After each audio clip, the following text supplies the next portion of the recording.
Alumnas de la Universidad Nacional Autónoma de México, Facultad de Estudios Superiores de Iztacala, presentan el trabajo Autoobservación, bajo la tutoría del maestro Mario Fausto Gómez Lamont.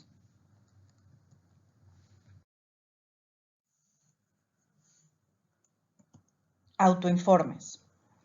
Los autoinformes hacen referencia a la información verbal que un sujeto da sobre sí mismo o sobre su comportamiento. Se incluyen las llamadas técnicas psicométricas como subjetivas en las que el sujeto completa refiriéndose a sí mismo. Los autorregistros autoobservacionales realmente son los considerados autorregistros. Un sujeto puede informar sobre sus conductas motoras, fisiológicas y cognitivas, sobre su experiencia subjetiva, sus atribuciones, expectativas futuras o cómo percibe una determinada situación. Son 3 los componentes de lo cognitivo. Contenidos de los pensamientos. Proceso. El conjunto de operaciones secuenciales que realiza un sujeto para resolver una situación o llegar a un contenido. En este tipo de componentes, el sujeto solo puede informar sobre los de control voluntario, no los de los automáticos. Y por último, estructuras, organizaciones estables que subyacen a fenómenos y procesos cognitivos. El individuo no puede informar sobre ellas. Clases de variables. Se usan para recoger información sobre las conductas problema o específicamente sobre contenido y proceso cognitivo. Hay 4 clases de variables sobre las cuales se recogen información en los autoinformes. 1. Rasgos, dimensiones o factores. Los más conocidos son los test de personalidad. Estados. Son los construidos desde modelos en donde se enfatiza la especialidad del comportamiento. Repertorio clínico o conductuales. La perspectiva conductual rechaza el uso de autoinformes de evaluación de dimensiones de personalidad. Contenido y procesos cognitivos.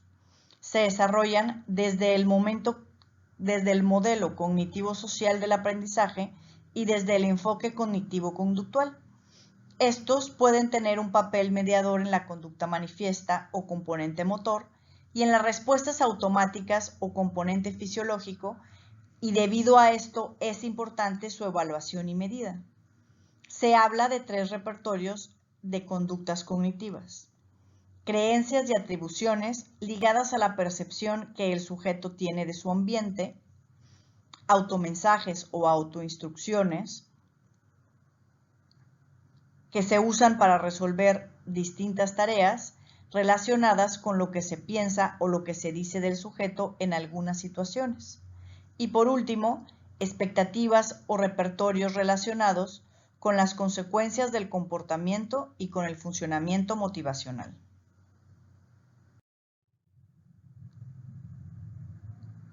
Clasificación de los autoinformes. Por tiempo de referencia. Se toma en cuenta la diferencia entre el tiempo en el que ocurrió el evento sobre el que se está informando y el mensaje verbal del sujeto sobre este. Se puede hablar de autoinformes retrospectivos que se refieren a sucesos pasados, concurrentes que ocurren en el mismo momento en el que se producen, o futuros, que el sujeto informa sobre lo que cree o piensa que va a ocurrir. Otro tipo es el tipo de preguntas formuladas. Estos se clasifican en 3 de acuerdo al grado de estructura de las preguntas. Están los que contienen preguntas que pueden ser respondidas de forma prefija, como los cuestionarios, inventarios y escalas. Los que al sujeto se les da una hoja casi en blanco para que registren lo que pretendemos que informe, estos son autorregistros. Y en los que se les da la libertad total al sujeto en que sus respuestas las haga como a ellos mejor les parezca, eso se le llama autobiografía. Otro de los tipos y último tipo de respuesta es la respuesta solicitada, donde encontramos los de respuesta abierta como el autorregistro y la autobiografía, los de respuesta dicotómica que se elige entre sí o no, falso o verdadero, conocidos como cuestionarios, y los de respuesta escalar, donde se debe puntuar sobre una escala, ya sea sobre tipo como nada a algo bastante mucho, o se le conoce como escala de la respuesta ipsativa, donde se ordena según sus preferencias en una serie de elementos conocidos como inventarios.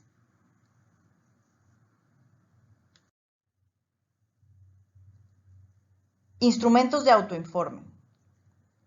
Instrumentos generales, como los cuestionarios autobiográficos de cautela o el inventario de problemas de cautela y Upper, o instrumentos específicos, diseñados para detectar existencias de conductas problemas en áreas concretas.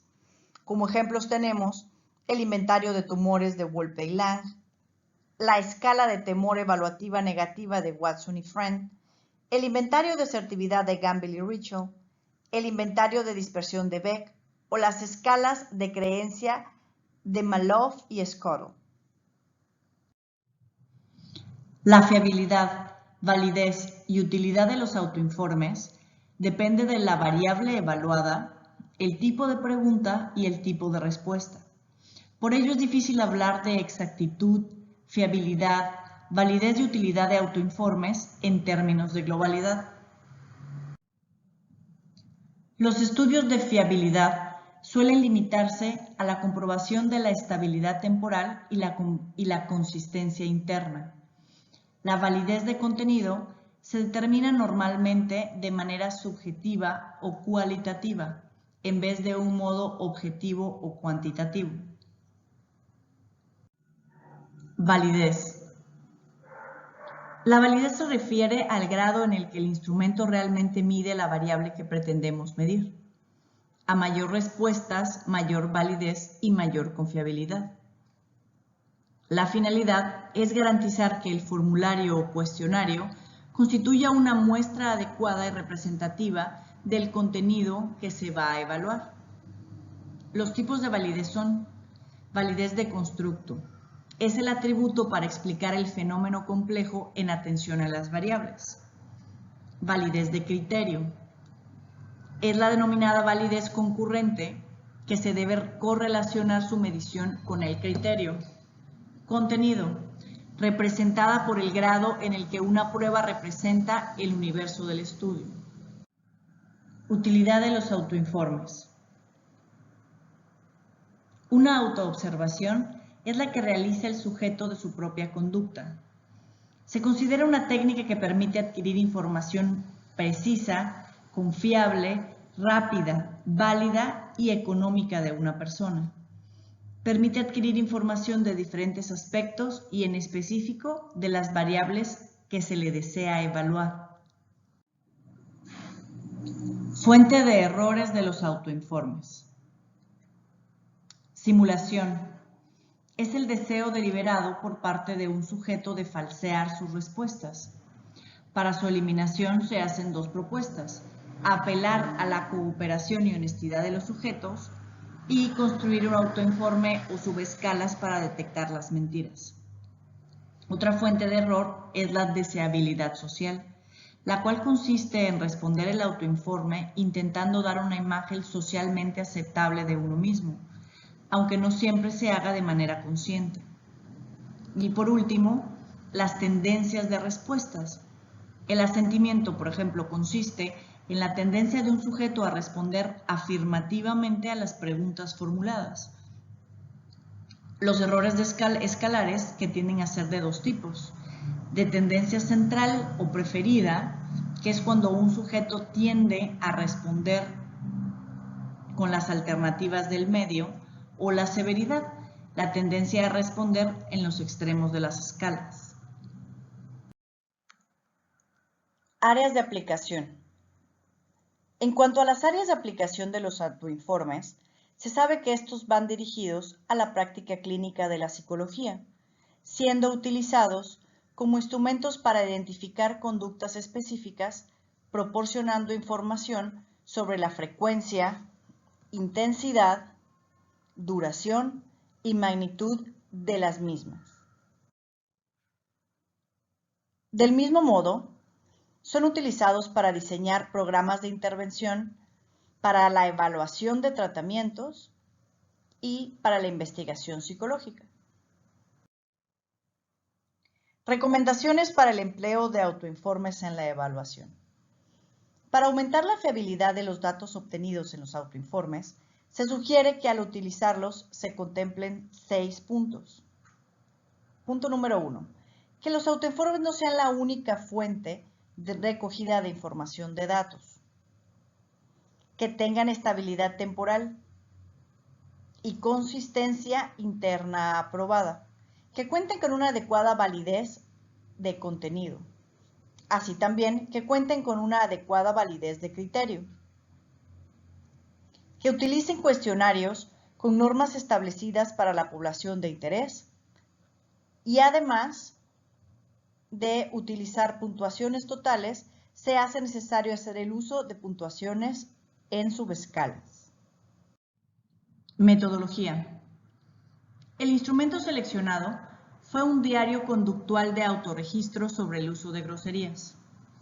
En este instrumento se registraba la situación desencadenante que provoca el uso de una grosería, así como el registro de las conductas cognitivas, fisiológicas y motoras antes, durante y después de cada situación. Los participantes o muestra de esta investigación fueron el 100% de las integrantes del equipo de trabajo, el cual contó con la colaboración de 6 personas.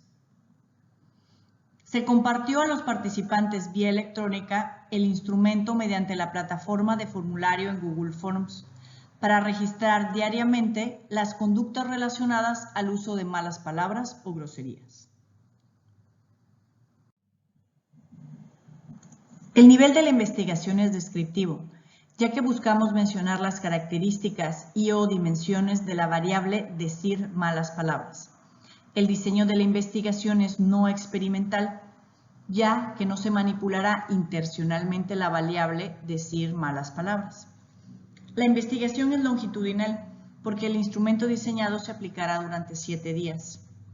El enfoque del presente proyecto es cuantitativo, dado que el análisis, recolección y de datos de la variable decir malas palabras y sus resultados serán presentados numéricamente a través de tablas, diagramas y porcentajes. Diseño del instrumento. El instrumento se dividió en 3 secciones. La primera fue el consentimiento informado, la segunda, los datos demográficos y la tercera, el diario conductual, el cual puede revisarse en la siguiente liga o en los comentarios del presente video. Análisis de datos. La conducta a observarse a través de este autorregistro es decir malas palabras. El 100% de la población de estudio está conformada por mujeres. Las principales situaciones desencadenantes, es decir, los porqués dijeron alguna mala palabra, con mayor prevalencia son 22.6% está relacionada con la interrelación con su gato, hablar, jugar, acariciar. El 12.9% lo hicieron por estrés y el 6.5% por molestia. En relación a la situación previa a decir la mala palabra, el 38% de las veces estaban tranquilas, el 22.6% platicaban, otro 22.6% de las veces molestas y el 12.9% enojadas. Mientras decían malas palabras, el 19.4% de las veces hacían sus actividades normales o cotidianas. El 6.5% veces presentaron tensión muscular. 6.5% de las veces platicaban. El resto de las veces hacían diversas actividades como buscar sus llaves, limpiar, reír, revisar correo electrónico, jugar, entre otras. Posterior a decir malas palabras, el 22.6% de las veces siguieron con sus actividades que estaban realizando. El 16.1% respiraron, el 12.9% abrazaron, jugaron, acariciaron a su gato y 9.7% recobraron su tranquilidad.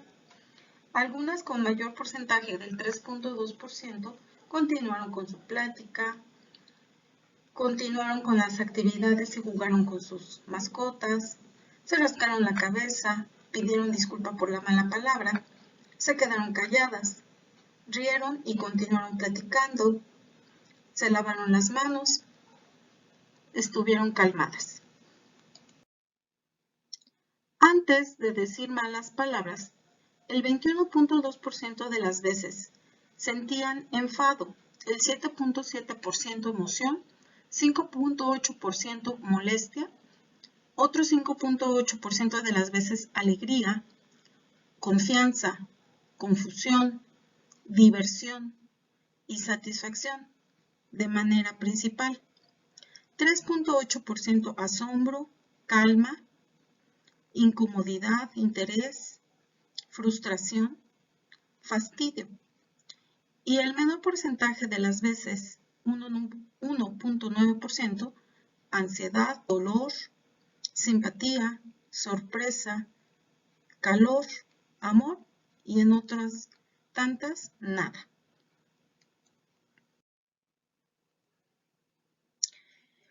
Mientras decían malas palabras, los pensamientos o sentimientos que prevalecieron son 29.3% de las veces enfado, 9.8% satisfacción, 7.3% calma, confianza, 4.9% alegría, diversión, y en un porcentaje mayor de las veces, que son el 2.4%, admiración, asombro, confusión, dolor, incomodidad, interés, enojo, alivio, desahogo, liberación.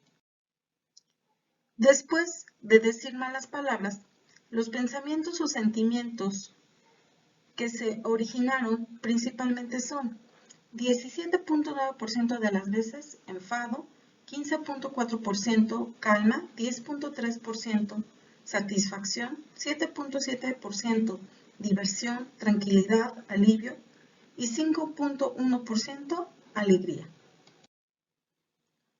Antes de decir malas palabras, la mayoría de las veces se sintió con energía, es decir, el 16.1%, el 12.9% de las veces tensión, 9.7% comprensión, frustración y el 6.5% enojo. El mayor porcentaje, 3.2%, estrés, comodidad, malestar, contracción muscular, expansión, incomodidad, hueco en el estómago, palpitaciones y relajación. Mientras dicen malas palabras, el 16.1% de las veces sintieron energía, 12.9% de las veces enojo, 9.7% liberación y diversión, 6% expansión, tensión y en un menor porcentaje, 3.2%, ironía, alivio, calma, estrés, euforia, furia, calor, tranquilidad, entre otras. Posterior a decir malas palabras, sintieron 22.6% de las veces tranquilidad, 16.1% relajación, 12.9% enojo, 9.7% calma, 6.5% nada, 3.2% en algunos casos satisfacción, prisa, ligereza, risas, dolor, alivio y frustración. Conclusiones. Aunque la finalidad inicial del ejercicio era hacer una comparación por sexo, los tiempos cortos obligaron a hacer modificaciones en la muestra y así participar el equipo en el estudio, el cual estaba conformado por 100% mujeres. Así que el estudio se enfocó en ellas. Las situaciones desencadenantes fueron múltiples, aunque existe un mayor registro de una de las participantes referente a actividades relacionadas con su mascota. También se observó que en su mayoría se encontraban tranquilas y el evento desencadenante llevó al uso de la palabra. El uso de malas palabras no limita las actividades diarias, ya que después se continuó haciendo las actividades el día a día. Como conclusiones, el enfado es la emoción que más se relaciona a decir palabras, antes, durante y después de elegirla. La energía en el cuerpo o energía en el cuerpo es como mejor se define al comportamiento fisiológico al decir una grosería. Muchas gracias por su atención.